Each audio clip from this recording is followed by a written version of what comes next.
Dans un premier temps, il faut bien analyser l'expression que nous devons calculer, en particulier sur le sens du signe. Par exemple, ici, ce moins, c'est pour dire que nous avons une soustraction, comme celui-ci. En revanche, ce signe moins ici veut dire que je suis négatif. Dans un premier temps, nous allons transformer un petit peu l'expression. Le premier nombre que nous avons, c'est 6, autrement dit, plus 6, moins, donc je fais une soustraction, on va soustraire le nombre 5, on va soustraire le nombre plus 5. Puis ensuite, ajouter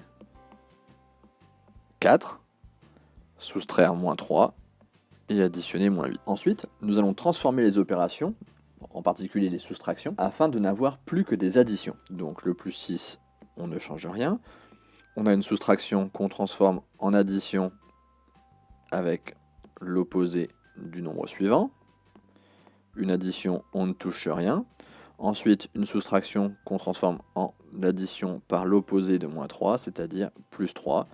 Une addition, on ne change rien. Étape suivante, nous allons regrouper d'un côté les nombres positifs, puis d'un autre côté les nombres négatifs, en laissant bien entendu à chaque fois les additions entre chacun des nombres.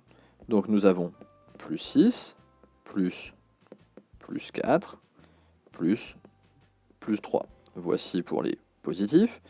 On relie la ligne précédente en regroupant les négatifs. Donc plus moins 5, plus moins 8. Nous allons maintenant additionner les positifs entre eux. On trouve donc plus 13, plus les négatifs entre eux. On trouve moins 13.